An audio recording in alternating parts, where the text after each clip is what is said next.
I met Robert at this local bar downtown that everyone hits up after work on Fridays.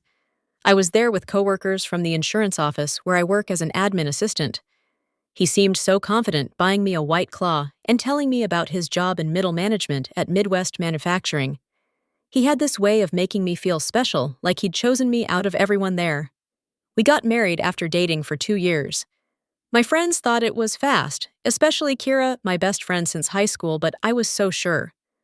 Looking back, I should have seen the signs, like how he insisted we combine our finances right away, because that's what married people do, or how he'd say things like, "Good thing you've got me to handle the money stuff." You'd probably spend it all on Target runs with that laugh that made everyone else laugh too. I didn't notice how the jokes got worse after we merged our accounts. When I'd buy groceries, $7 for organic milk. This is why I check the statements.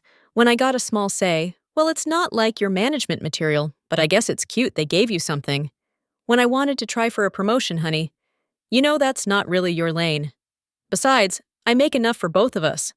It was always followed by, "I'm just teasing," or, "I love you," and I believed him because I thought that's what marriage was. My parents had the same dynamic. Dad always teasing Mom about her cooking or her weight or her silly hobbies. Things started shifting about 2 years ago. Robert started coming home later. Nothing crazy 7 p.m. Instead of 6 p.m., then 8 p.m. Sometimes he'd smell like beer. Sometimes like that cologne sample they hand out at the mall.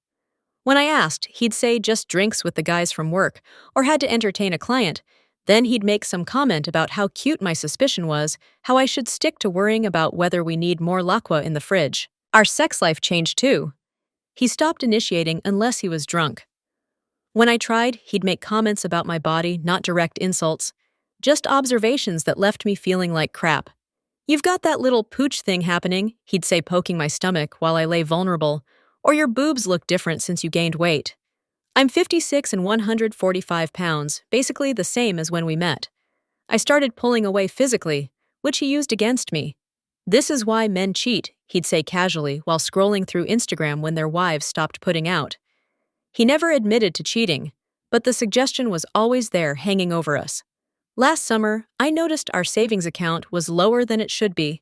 When I mentioned it, Robert exploded. "Are you checking up on me? Don't you trust me? I'm the one who makes the real money here." He slammed the door hard enough to knock down the wall art we picked out together when we first moved in. That night, I couldn't sleep while he snored beside me. I scrolled through our online banking on my phone. There were withdrawals not huge, but consistent.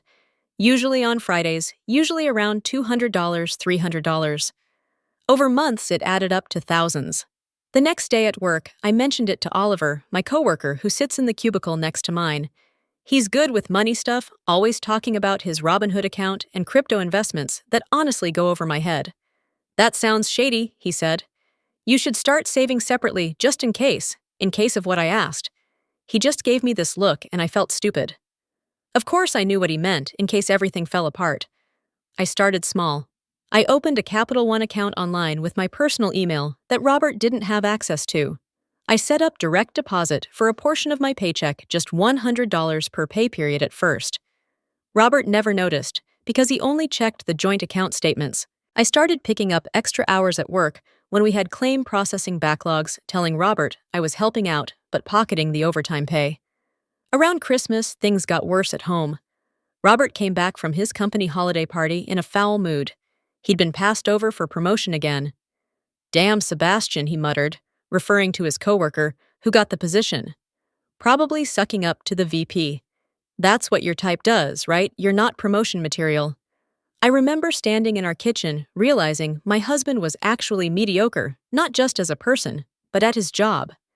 The thought felt like a betrayal, but once it appeared, I couldn't unthink it. January brought more jokes about my cooking. I guess not everyone can make edible pasta about my friends. Kira is still single because she's impossible to please, like someone else I know about my family. "Your sister's kids are so loud."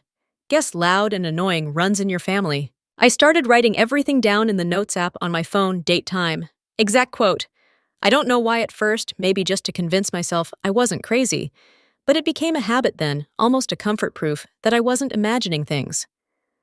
February was when I found the credit card statements, not our regular Visa, a Capital One card I didn't know existed statements sent to his work email that I saw only because he left his laptop open when he fell asleep watching video charges from places like Lucky Star Entertainment and VIP Room. Google told me these were strip clubs near his office. I didn't confront him. Instead, I doubled my secret savings contributions and started researching apartments on Zillow during my lunch breaks. In March, rumors of layoffs started at Robert's company. He came home increasingly agitated, drinking more Miller Lite than usual, making sharper jokes. "If I lose my job, you'll finally have to learn what real work is," he'd say, while I silently calculated how many more paychecks I needed before I could leave. Last week it happened. He called me at work tight with anger. They let me go. Sebastian's department was spared. Stupid diversity hire, probably. My heart raced as he continued. "Don't bother making dinner. I'm going out with the guys." He came home at 2 a.m., stumbling drunk. I pretended to be asleep as he crashed around our bedroom muttering about ungrateful wives and how no one appreciated a man who sacrificed everything. The next morning, he slept until noon while I quietly moved money from our joint savings to my secret account. When he finally emerged red-eyed and hostile, he announced his plan. "We moving in with my parents until I find something," he declared, not asking, just stating. "You'll need to give notice at your little job. Not like you make enough to matter anyway." I nodded, saying nothing, thinking about the apartment I'd already applied for, the one I'd been approved for yesterday, the one he knew nothing about. "What, no opinion?" he sneered. "Of course not. You never have anything valuable to contribute." Something inside me finally snapped. 8 years of jokes crystallized into perfect clarity. I looked at him, really looked at him, this average man with thinning hair and a growing beer gut, who had convinced me for years that I was nothing. "Actually," I said quietly, "I do have an opinion." That's when I told him I was leaving, that I'd been planning it for months, that I knew about the strip clubs, the missing money, all of it. His face went through a series of expressions I'll never forget. Shock, disbelief, rage, and finally fear. "You can't leave," he sputtered. "You're nothing without me. Who's going to want you? You can't even manage money." I just smiled, grabbed my pre-packed suitcase from the hall closet, and walked out. "It's been 3 days. I'm writing this from my new apartment. Nothing fancy, just a 1-bedroom near the park. Robert has called my phone 37 times today, alone. Texted 19 times, left voicemails ranging from tearful apologies to vicious threats. Apparently, he discovered I'd moved most of our savings. All legal, my name was on the accounts, too. He's staying with his mom now, no job, no savings, no wife, just his childhood bedroom and his wounded pride. First update first, thank you all for the support on my last post. I've read every comment, and they've helped more than you know, especially during nights when I question everything. It's been exactly 1 week since I left Robert. The first thing that hit me wasn't some profound sense of freedom. It was realizing I forgot to pack my phone charger. Spent my first night of freedom with my phone at 12% battery, too anxious to sleep watching YouTube videos on low brightness about organizing small spaces. My new apartment is, well, it's an apartment. The bathroom fan makes this weird clicking sound, and the neighbor's kid practices violin at 7 a.m., but it's mine. I bought a shower curtain from Target yesterday. One of those cloth ones with little tassels. Robert would have hated it, called it basic white girl decor, and made some comment about how I can't even pick out bathroom accessories without help. Speaking of Robert, 127 calls in 7 days, 89 texts, 15 voicemails. They started with "Baby, I'm sorry. Please come home," and evolved into "You ungrateful jerk, you're nothing without me." The latest one was just him breathing heavily for 2 minutes. I haven't responded to any of them, but I'd be lying if I said they didn't affect me. Flora, my M, showed up at my work yesterday. That was fun. She was crying, saying Robert hasn't eaten in days, hasn't showered, keeps talking about how he lost everything. Part of me felt guilty. Then she said, "He's sorry about the strip clubs, honey. Men just need attention sometimes when they wives are, you know." And just like that, the guilt evaporated. I didn't tell her about the gambling, about how I found receipts for online poker sites buried in his email when I was gathering documents, about the $23,000 in credit card debt he'd hidden, about the payday loans. She probably still thinks I'm the villain who abandoned her precious son when he lost his job. The weirdest part, my everyday routine: making coffee for one, grocery shopping for one. Turns out, I hate the bread Robert always insisted we buy, coming home to silence, instead of a list of ways I disappointed him that day. I keep catching myself waiting for his reaction to things, then remembering I don't need his permission anymore. Kyer has been amazing. She shows up with takeout, helps me arrange furniture. Doesn't comment when I cry over stupid things like not knowing which brand of laundry detergent to buy, because Robert always handled that. Yesterday, I had a breakdown in Target because I couldn't decide what kind of hangers to get. She just stood there holding me in the storage aisle while I sobbed about plastic versus velvet hangers. Peak dignity right there. The financial stuff is messy. Robert finally discovered I'd moved most of our savings. He's been telling everyone I stole from him, conveniently forgetting that my name was on the accounts too, and that I only took what I'd contributed over the years. His friend Sebastian, the one who got the promotion Robert wanted, messaged me on Facebook, actually congratulating me. Turns out Robert had been badmouthing him to everyone, calling him slurs, trying to sabotage his work. That's the real reason he got fired, not downsizing. Last night I ordered pizza with pineapple. Robert always said pineapple on pizza was for people with no taste. Ate it sitting on my new couch, the cheap one he would have hated watching that reality show he said was rotting my brain, wearing the Target leggings he called lazy person clothes. The pizza tasted like freedom, a little lonely kind of cold by the time I finished it, but mine. I know this post is all over the place. I'm all over the place. One minute I'm proud of myself, the next I'm doubting everything. This morning I spent 20 minutes staring at my reflection, trying to see what Robert saw the stupid, worthless person he described. Instead, I just saw me tired, a bit scared, but still here. He's still at his mom's house, still jobless, still calling. His latest tactic is having his friends' wives reach out to tell me how worried everyone is, how I'm tearing apart a family. Meanwhile, I'm learning how to build a life that's mine. Second update. I wasn't going to post another update so soon, but after today, I need to process what happened. It started with a delivery, just a normal DoorDash order Thai food from that place near my new apartment. I was working from home because my internet was being installed finally. The doorbell rang and I opened it without thinking. It wasn't DoorDash. It was Robert standing there with flowers from the grocery store still in the plastic wrapper with the $9.99 sticker visible. He'd lost weight, hadn't shaved, wearing that old U hoodie he's had since college. For a second, muscle memory almost made me step aside to let him in. Instead, I closed the door. My hands were shaking so bad I could barely work the deadbolt. "Babe, come on," he said through the door. "I just want to talk." "I've changed. I've been going to therapy." Narrator note: he hasn't. Flora told Kira he refused to go. I didn't respond. Just sat on my entryway floor, back against the door, listening to him cycle through his greatest hits. "I'm sorry about everything. You're overreacting. Remember how good we were together? You're being dramatic. I miss you. You're nothing without me. I love you, you ungrateful jerk." This went on for 45 minutes. My neighbor across the hall, sweet old lady who waters my plants when I'm at work, called the police. By the time they arrived, Robert had left, but not before sliding a letter under my door. I haven't read it yet. It's sitting on my kitchen counter, like a bomb that might go off. The police were police. Took a report, told me to call if he comes back, suggested I get cameras. Already ordered on Amazon thanks to everyone who recommended them in the comments of my last post. Turns out Robert found my address through Flora. She'd asked Kira's sister where I moved because she was worried about me. I'm not even mad at Flora anymore. She's as much a victim of Robert's manipulation as anyone. She really believes her son is the wounded party here. After the police left, I had a mild panic attack in my bathroom. Not a movie-style breakdown, just sat on the closed toilet lid, scrolling mindlessly through TikTok while trying to remember how to breathe normally. Fun times. Called out of work for the rest of the day.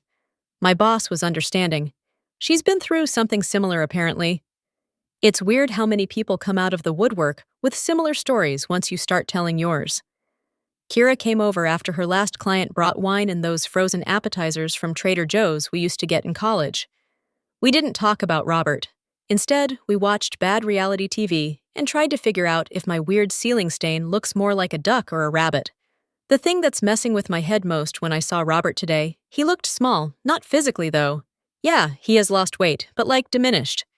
The man who spent years making me feel tiny suddenly seemed so much less threatening than the shadow he'd cast in my mind. Don't get me wrong, I'm still scared, I'm angry, I'm sad, but mostly, I'm tired of jumping. Every time my phone buzzes, tired of checking my rearview mirror for his car, tired of feeling like I'm waiting for the other shoe to drop. Some updates on other fronts changed all my passwords again. Finally got my own Netflix account. Goodbye. Robert's watch list ordered a Ring doorbell. Camera started therapy, actual therapy, not the fake kind Robert claims he's doing, adopted a cat from the shelter. Her name is Potato, and she judges everything I do. The weirdest part, life keeps going. My dishwasher still needs to be unloaded. My plants still need watering. Potato still needs her litter box cleaned. The world doesn't stop just because your ex-husband has a public meltdown on your doorstep. Oh, and the DoorDash driver eventually showed up. Food was cold. Still ate it. The letter is still sitting on my counter. Part of me wants to burn it. Part of me wants to read it. Most of me wants to pretend today never happened. Third update, I was at Whole Foods yesterday, treating myself to their fancy mac and cheese from the hot bar. Don't judge. When I literally bumped carts with Sebastian, yes, that Sebastian, the one Robert blamed for his firing. You know that awkward moment when you run into someone you know, but aren't sure if you should acknowledge them? Multiply that by 1,000 when it's your ex-husband's former coworker who he claimed ruined his life. But Sebastian just smiled and asked how I was doing. We ended up getting coffee at the Starbucks inside the store. What he told me, well, it explains a lot. Robert wasn't fired because of downsizing. He wasn't fired because Sebastian took his position. He was fired because he got caught falsifying expense reports, those client meetings at strip clubs. He was submitting them as business expenses. The team lunches that cost hundreds, solo trips to sports bars where he'd gamble on games. But here's the kicker, the company was willing to work with him. They offered him a chance to pay back the money and take a demotion. His response, he went on a tirade about how Sebastian, who had nothing to do with any of this, was out to get him, and made some threats that HR couldn't ignore. Sebastian showed me screenshots of messages Robert sent him after the firing. Not good. Lots of slurs, lots of threats.